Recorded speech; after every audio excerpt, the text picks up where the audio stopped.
I'm ready? Okay. All right, folks, we're going to get started with the next talk here. So hopefully you're going to stick around for this one. This is what happened to the A, how to leverage BCPDR for your InfoSec program. I'm going to start off where most speakers actually start off with and talk about who I am. I'm a Chicago native. I like to fight evil by daylight, look for fun by moonlight, and never really run from a real fight. No, in all seriousness, I'm a 15-year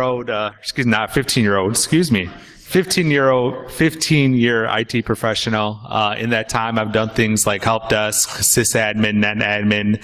Last 8 years spent in InfoSec specifically, so doing SOC work, doing analyst work, issuing certs, incident response, and worked for CISO as a information security officer. Finally, I'm a little bit of a hashtag junkie as well. You could see all the different things that I like to talk about. So unfortunately, I won't be talking about any of those here today, but if you want to talk about those, we certainly can do that later. I have to thank everyone for being here. I know it's not a large crowd, but it's 7 o'clock on Friday, so I know everyone could be out to dinner, so I appreciate your attendance here. And since we have such a small group, I definitely encourage you guys to stop me at any time and say, hey, I have a question about that, or I want to go into that. I want this to be more conversational, because I've gone through this talk a couple of times. I want your involvement as well. This is the Teach Me track, so let's try to learn off of each other here. So let's get into it. So you work in InfoSec, right? You probably know, you've probably seen a similar triangle like this somewhere in your time here. You know about confidentiality, the requirement to keep information private and confidential from unauthorized access. You know about integrity, ensuring that things happen end to end, and you can ensure that the transaction input is a transaction that was actually outputted. You understand that. And then we have this other little thing here in the corner, kind of called availability, that I don't think we really talk about that much, do we? Because when you're here at DerbyCon, or you're here at another conference, or you're talking to someone that says, hey, I work in information security, what are kind of some of the standard responses you hear? Well, I know I typically hear things like, oh, I'm a pen tester. I work in the SOC. I look at the IDS and respond to alerts all day. And then you have the real problem solvers, like the compliance people, your QSA and stuff, they're out there helping and solving problems in the world. But you don't hear a lot of this. You don't hear, hey, I'm a DR coordinator, or I'm a business continuity program manager. And we're kind of doing ourselves a little bit of a disservice, and I'm going to talk about that here in a minute. Now, I'm sure there's some people out here right now thinking to themselves, you know what? I'm good. I have backups. I know that I'm fine. But have you tested those backups? Have they been tested thoroughly outside of a single file recovery? Have you ever tried to recover your Active Directory at all? Ever? That's not a typical thing. Also, in a lot of circumstances, a lot of organizations, they're saying, hey, you know what? We're following best practices, right? We're doing everything that the industry says we should be doing, and we're looking really good. Well, I like to look at industry best practices. I manage a team of information security professionals as well. So I typically look at things like ISO. So what does ISO say about business continuity management? They actually give 5 specific objectives. That last objective here really talks about testing and maintaining and reassessing that your business continuity plans. So being involved directly into that kind of really says, yeah, I am following and I am living these best practices. Now, in putting together this talk, I shared my abstract with a couple of my friends, and we're from Chicago, so one of my friends, she got really gangster on me. And she says, you know what, Moey, I have you got outages. I feel bad for you, son. I got 99 problems and DR ain't one. And And you get back to this, I was in this spot about 11 months ago too. So what really spurred my interest in business continuity and DR was this new position that I got. And I'm going to kind of sprinkle a little bit of my experience throughout this talk in this, but you know, you think about what you're tasked with as an InfoSec professional, and you're tasked with a lot of different things. You got to make sure from an infrastructure, from a perimeter perspective, you're covered, right? That we have all the controls in place. From a systems perspective, that we're actually patching and we're managing things appropriately there as well. From an application perspective, that there's security in the software development lifecycle. And we deal with issues like that all the time. So I could see, like, I could understand availability is really one of those things that's kind of off to the side. DR is one of those things off to the side because we are dealing with these big problems. But honestly, in my experience over these last few months, I really learned that we're doing ourselves a disservice by doing that. I'm going to kind of highlight 4 reasons on why we're doing that. Or, excuse me, what we could gain and why this is really wrong. So, one, we talk about, and you'll hear a lot of talks here at DerbyCon or previous conferences you've been at, that InfoSec is not aligned to the business. Business continuity, through a lot of these functions, you could really learn about critical portions of your organizations. Sure, you may know that Application Z is our customer client-facing front-end application, and that's where all our money comes in. But do you really understand what that application is? Is it really mission critical to that business? How does it function? What groups are part of that application and the workflow that happens thereafter? So we have this concept of we need to get better aligned to the business. This is a fantastic way of doing that. Now, one of the things I did in this new job that I just mentioned earlier was I came in and I didn't want to be that information security, house of no. I wanted to really align with the business. So one of the first things I did was come in and introduce my risk approach. We're going to manage risk appropriately. We're going to set up a risk framework. We're going to make decisions based on risk, and this is what that means. It really didn't hit home for a lot of people. When I went out and talked to business service owners, when I talked, even I think a little bit on my CTO side, I don't think it registered home. Bringing my risk approach and my risk matrix to business continuity really drove home value. A lot of you guys are doing very similar things of, hey, this is how we're measuring our risk. Applying it to this context really drives value home for the business and really says, I understand this now. Collaboration with other teams. Again, I kind of mentioned, I don't want to be that information security guy that's like, oh, go to Moey, he's going to tell you no. He's going to shut that thing down. I want to collaborate with other teams. Being able to bring this higher sense of, hey, this is how we handle our issues. And we really care about these problems because we really want to service our customers at the end of the day. And collaborate really shows your value not only to executives, but it also shows you to your peers and teams in different contexts outside of, hey, we have a problem here, I found this vulnerability. Lastly, executive exposure.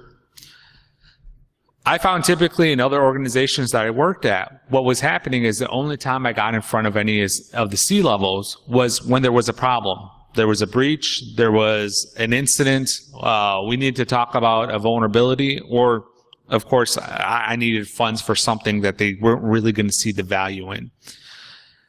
I think a lot of executives, I got exposure to a lot of executives as being part of this process. They actually understood continuity of service, being able to have applications, being able to serve our customers, whether it's our internal customers or external customers, that hit home for them. And it put me into a different context, I think, in their eyes, where typically, hey, I would just be coming to you with another issue, another problem, another request. It really gave me exposure to an executive audience that I didn't have before. Now, I was also able to exploit that interest into bringing security issues to light in a different context. No longer is it, hey, I'm having this critical issue, we need to talk about this ASAP. We could bring in context of how it affects our business, how it affects our services. So that's a little bit about the approach. I really kind of want to talk about, again, this is because this is the Teach Me track. I really want to talk about how do you get started. I think first, it's very important to kind of understand. It's very important to understand the different types of disaster recovery tests that you could try to include, and there's essentially 4 types of tests that you could cover. There's the paper test. It's really just a read-through of your plan. So hopefully everyone has a plan, and it's going through with each team. Hey, systems teams, this is what you do. Network team, this is what you do. Apps, this is what we expect you to do. And also, folks like QA, because they have been testing your applications all along, they should be involved in that as well. The second type of test is the tabletop simulated disaster. This is where you bring up a scenario, you walk through that scenario, and ensure that the plan that you have written is valid for that test. What problems could you solve just by going through that plan?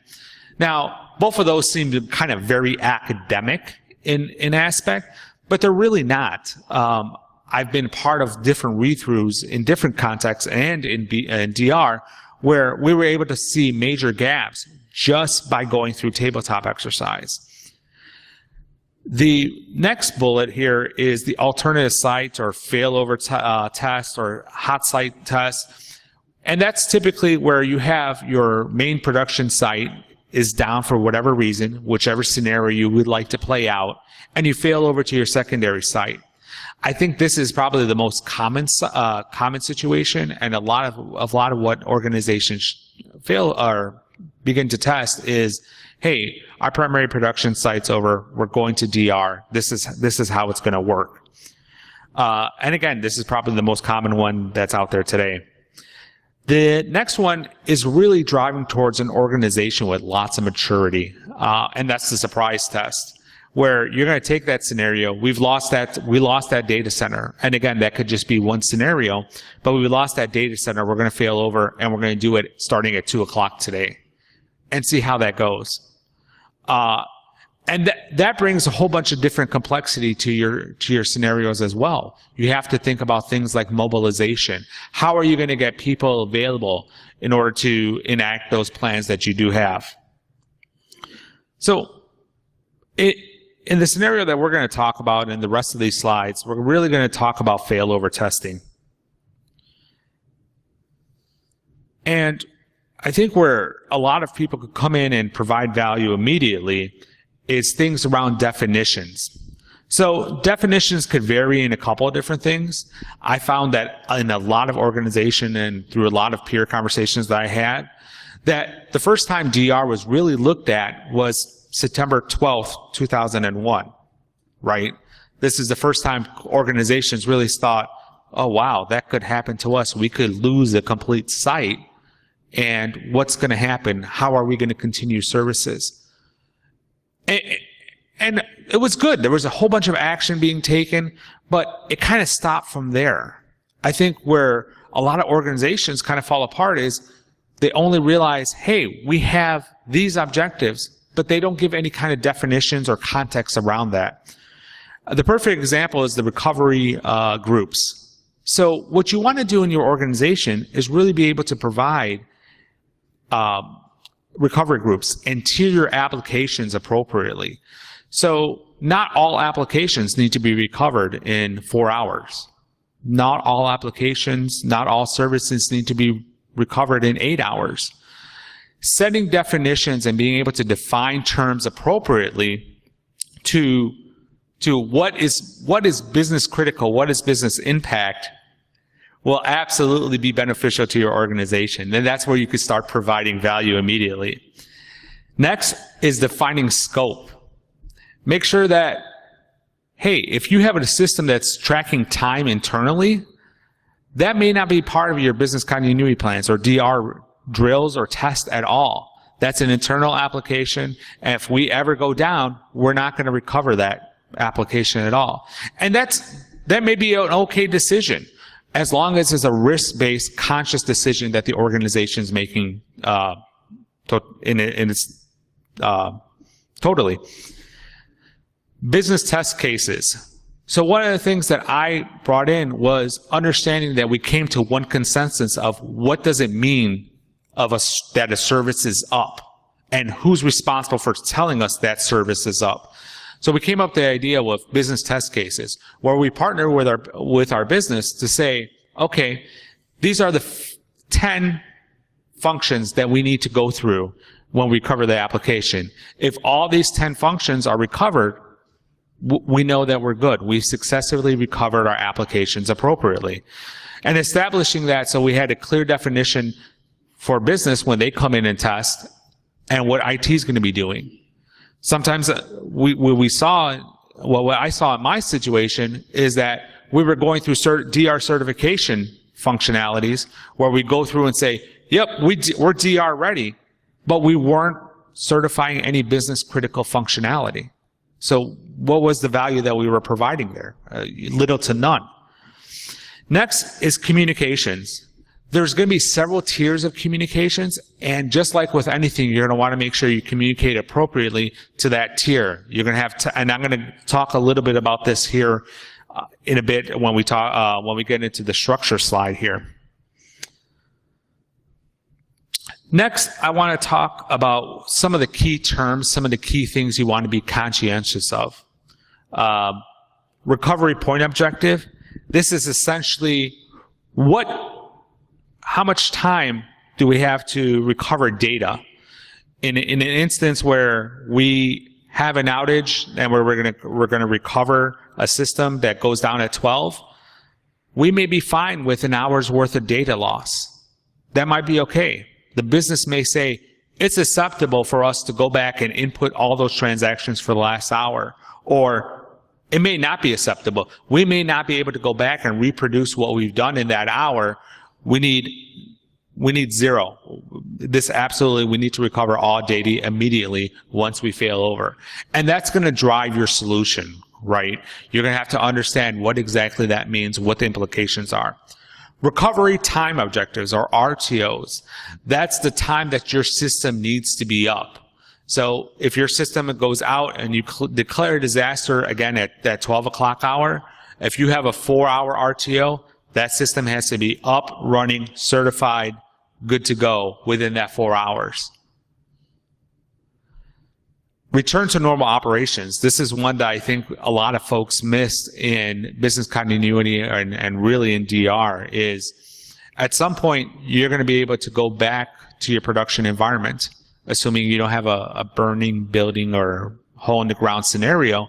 You're going to need to cut back over to that production system. Do you have a methodology to do that? And is it in line with the business expectations?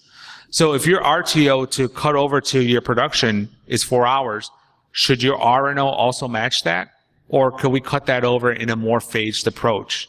Having those discussions and understanding that ahead of time is really going to drive your test. It's also going to establish metrics when you start running DR tests. Lastly is business impact assessment.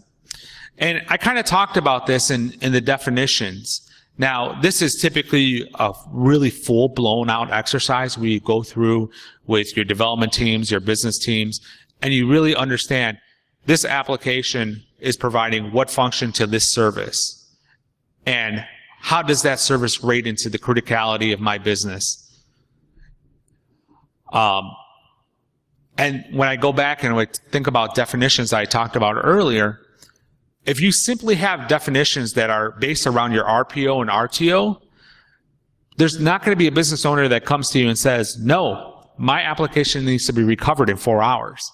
All business owners are going to come in and say that because they want the less available impact to them, and to their people.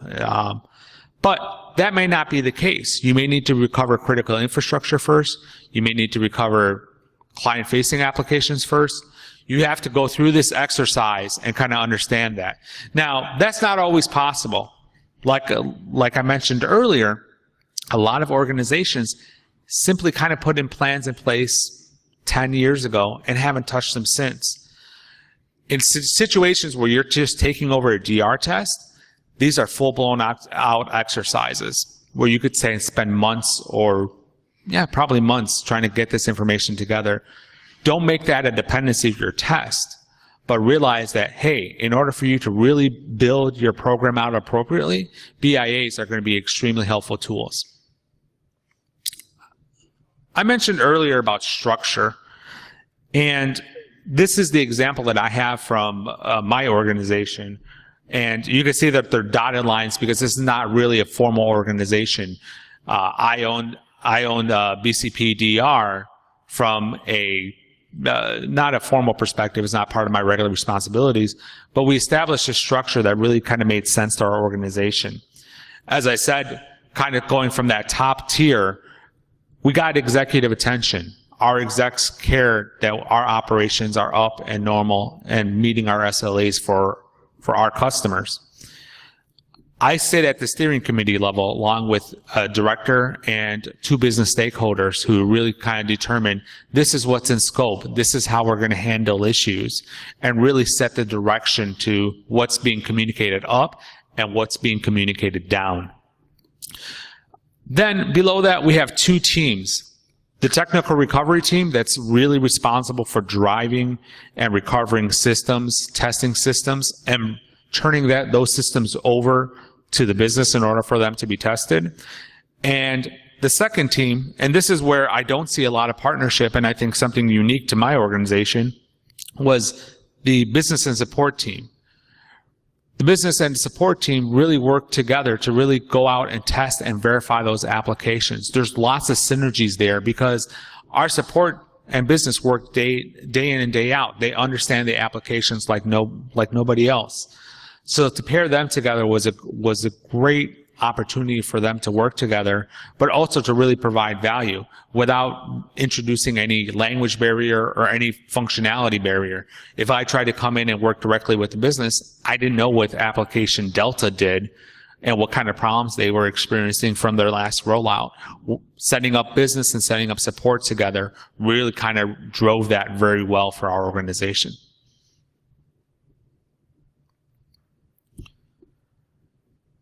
Now, what you also want to do is make sure that when you go through this exercise, that you define success and really define what metrics that you're going to measure yourself with, and give clear. So in this example, we put all our applications into recovery groups and set them by tiers, and we said, well, of all the applications that we're going to go in and we're going to test, we want to be able to recover 85% of those. We want to recover all of the tier 0 or the most critical applications. We could live with 90% of tier 1 applications, and those ancillary applications, 2 or 3, it's not so critical. We could live with 33%. And that was clearly communicated, not only to us as a steering committee level perspective, but also to the executive level, and they got agreement to that. And that really helped us drive in a real disaster. When we update documentation appropriately, we could understand, yes, those lower tier applications are not as critical to us.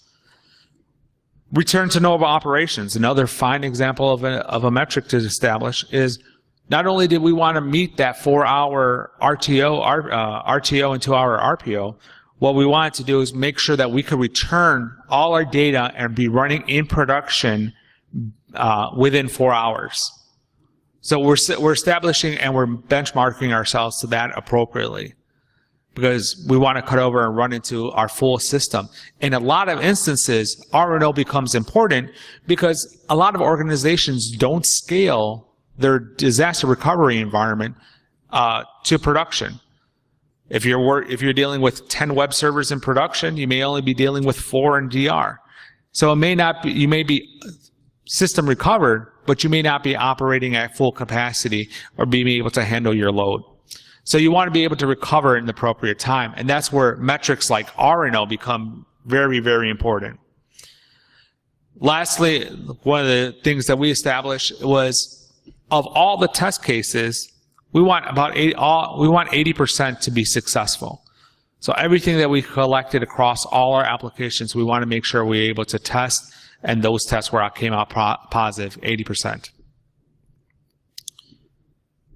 Now that you have all this in place, you want to make sure you finish strong. You want to make sure that when you run that test, it's appropriate. You want to communicate your lessons learned. And where you want to get your lessons learned is not only from all those great metrics you collected that you're going to come back and report to, but you want to grab your lessons learned from the business. You want to grab your lessons learned from IT. Ancillary data, while it may seem a little bit trivial and not as defined and metrics-based, provides a great context to executives.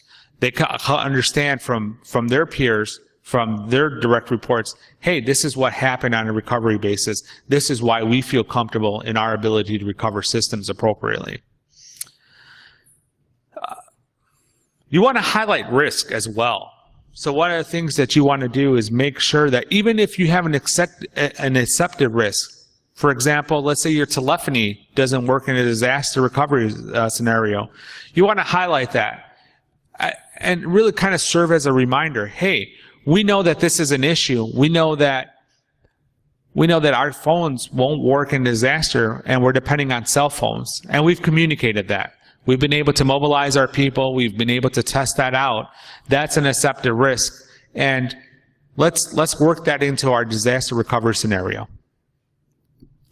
Now, I gave this talk very similarly at Converge B-Sides Detroit earlier this year. And when I did, there were a couple questions in the audience. And I think the biggest feedback I got was, listen, Moey, that's really great and everything, but I work at a small SMB, and I don't have money, resources, system, time in order to do all this. I mean, it sounds really great. It sounds really fantastic, but I can't see that working for us because we're just this small shop. We're not, this huge presence like these organizations that you kind of mentioned. And I think the key takeaway for that really is two things. One, you have to make sure that you assess your risk to the organization, and you deploy solutions that work. So in my previous roles, I worked at a small financial institution. That financial institution did two things. We took transactions and processed our own checks. If we couldn't take transactions because we lost a branch or we lost power at a branch, we were out. Our biggest threat from a business continuity perspective was hardware failure, whether it was hardware failure on the server or hardware failure on the network. And we built in solutions around that. We had data come over every 5 minutes so that we would have a 5-minute data loss, but we were still able to take transactions and continue to allow those have less of a customer impact than possible. And we did it on the cheap. We all did it within the local area network, and really it was like an additional $50 in storage and network cost. So regardless of what size organization, you really have to understand what is critical and how you have to keep on functioning. Now, I mentioned in that same org, we did check processing. We processed our own checks. That was more mission critical because we had to meet deadlines with the Fed. And in that instance, we had a secondary site that we could fail over to and go to. We may be fined for a day because we clearly couldn't declare a disaster while a 6-hour outage, but we did that. And we had that because that was a bigger threat and that was bigger penalties for us. So one last thing is third parties. There's not an organization around that typically does everything in-house. There's some typical reliance on third parties. You want to make sure whether you have a third-party data center, whether you have a third-party processor, whether you have a third-party what have you, if they're critical to you, that they meet your expectations. And by expectations, I don't mean anecdotally. make sure that you have service level agreements with those third parties. Make sure that those third parties are part of your test. That's the best way. Also, ensure that if you have dependencies on those third parties, that they understand what's expected of them for you to recover, as well as what's expected of you to recover. I've seen situations with third parties where they didn't know that they needed to switch over to a secondary port to make that web service available to continue accepting things over mobile. So things like that, you have to go through that process, whether it's discussion, whether it's establishing a defined timeline, or service level agreement, but you have to go through that to ensure what really happens there. So I want to give a couple of different resources. There was a great talk that Wolfgang Gorlick gave, and I'm going to make these slides available online too. I definitely encourage you to go out and listen to this talk. It's disaster recovery metrics beyond RTO, RPO. A lot of the things that I talked about here, especially about defining metrics, came from Wolfgang's talk. He did a fantastic job there. One of the resources that I found that provided some great knowledge, especially me kind of jumping into this last minute, was this free online book. Again, this module is going to be available online after the talk. Also, Stan's reading room provided some great information. It was a little bit dated. I mentioned, hey, a lot of people started looking this after September 11th, and you could see that because a lot of these Stan's papers were, right after that, where business continuity was really a hot topic then. So, in conclusion, we talk a lot saying that blue team is not sexy, and well, BCP,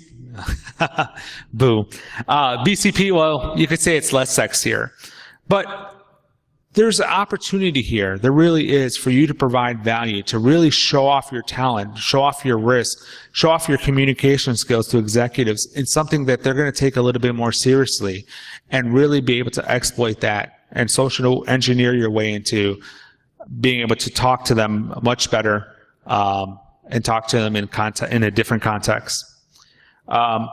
Lastly, and this is not what I covered at all in talk, but be sure that you distinguish between your DR activities and standard application infrastructure activities. In all of my peer conversations that I had on this subject, there always seems to be, hey, we know that this happens, or we expect this in DR. You can't go out and fix the entire organization through business continuity in DR, but you should really distinguish, understand what the role is in planning and execution, and what exactly you're going to be able to accomplish.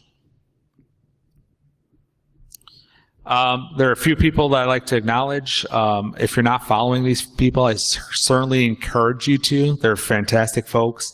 Want to thank DerbyCon for selecting this talk. Again, I appreciate everyone coming. I know it's dinner time right now, so I'm ending a little bit early so you could go out and get some food.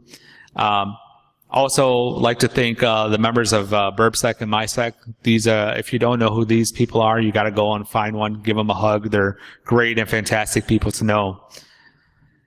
Lastly, this is my contact info. Feel free. I'm pretty social. I like to talk about this stuff. I also like to talk about any of the stuff I mentioned earlier, so feel free to hit me up.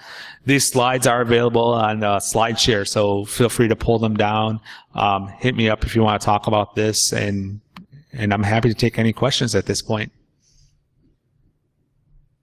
Yes? So do you feel it can be a real challenge to get business units to agree on what is or what is not critical, or what level of criticality it should be, or any of those types of parameters? At times it could be. The approach that I took was, I had initially I had the test to plan for and kind of going through that exercise. The approach that I took was get everyone to agree on the definition first and then go through the exercise of rating the applications. If we could agree to this definition, whatever that may be, of, hey, this service impacts 75% of our customer base, if everyone could agree to that, and then they realize, oh, my application only affects internal people, therefore it's not a tier 0 application, it makes that conversation a little bit easier. If you ask somebody, if you ask a business owner, they're going to say, yeah, my application is RG0. Everyone's going to say that because they want their service recovered as quickly as possible. The approach that I found, again, very successful. Let's agree to the definition, and then let's talk about where your application falls within that definition. Yes?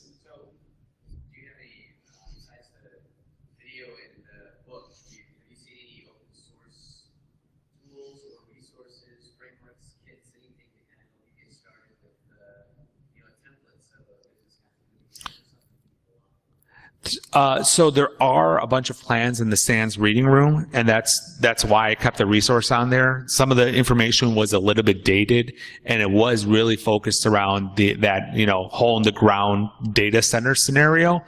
But there are templates out there really in the SANS reading room. I think that was one of the better resources, and why I kept it on there was because they walk through a plan of, hey, this is what we do. One of the papers, and I should have linked out to it, was this is how you establish a plan. But there are a lot of sanitized plans out there as well if you could look online. Ironically enough, really around the education space on disaster recovery plans.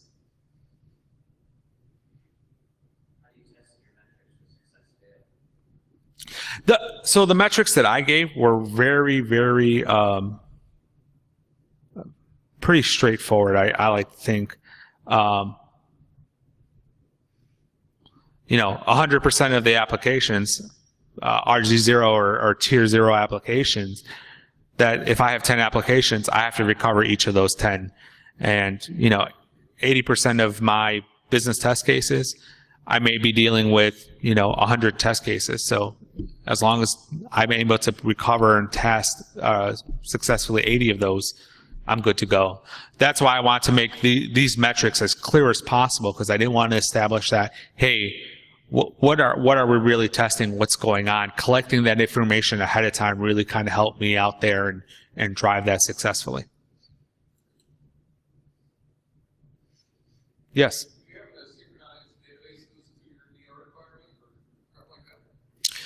Yes, we do, but we don't keep them active. So they are synchronized. They're synchronized every 10 minutes, but they're not active. So there's a physical step of having someone to turn them off, make them writable, and start exposing them. Which I'm glad you asked that question, because I mentioned it briefly, but you also want to make sure you test your mobilization of your people. Make sure that again, if you have a 4-hour SLA, are you going to be able to reach the staff in an hour in order to get that SLA met, because there's some kind of physical action that needs to be taken by them? So that was a great question, kind of reminding me for that point, is you also really kind of want to bake that into your test, is making sure that you can recover those people. Because in an actual disaster, you don't know if these people are local to the area that was affected, local to the data center. They could be impacted by whatever caused that outage, and they may be dealing with family situations or what have you, and may not be available. So how do you recover people as well? It becomes pertinent to your recovery of your applications and your services as well. Yes, sir.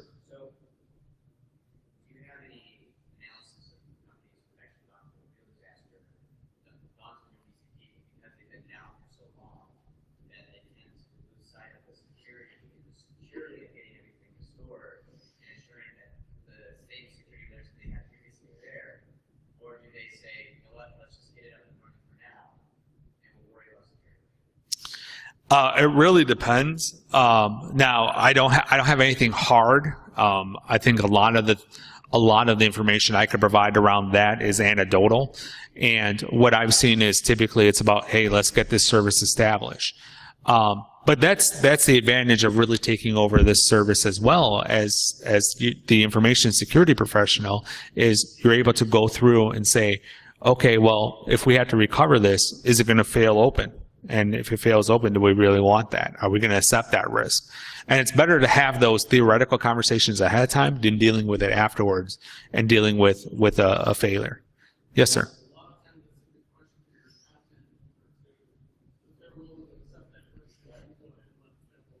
Exactly. Exactly.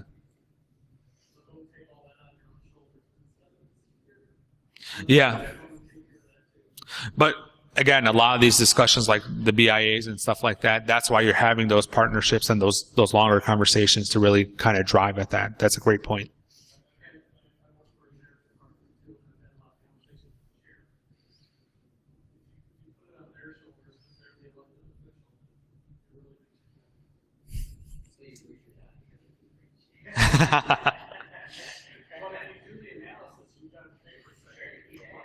It was a conscious accepted risk that we're dealing with. Yes. Yes, sir. So do you have any sort of metrics or methodology for when you declare a disaster? When you say, hey, we're going to swing the DNS to our backups. I mean, my organization had a situation, same thing, where we got DDoS. And we had to make a call, well, do we want to go and implement our plan? Because obviously that costs a lot of money to do that. So you have to say, well, is this a temporary thing? Can we recover it? Should we go the disaster route? I mean, that's kind of a thinking decision sometimes.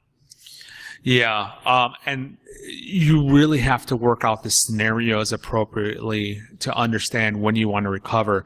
Typically, a good rule of thumb is that if my recovery objective is 4 hours and I expect I've only been experiencing the issue for an hour, I may not want to declare a disaster. Or if I have a complete outage, that's when I want to declare a disaster because I'm not getting any contact from that data center. I'm not getting any contact from this vendor. I need to make that flip.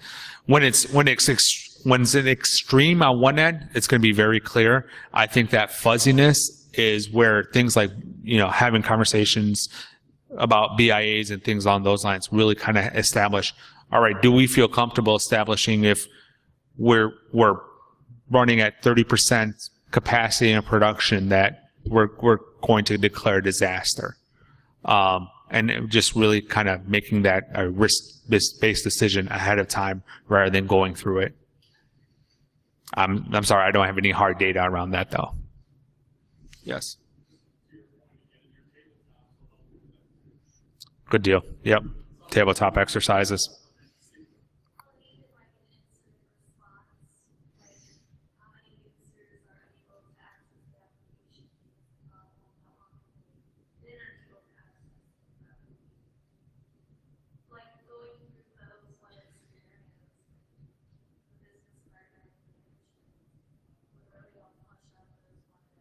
Right.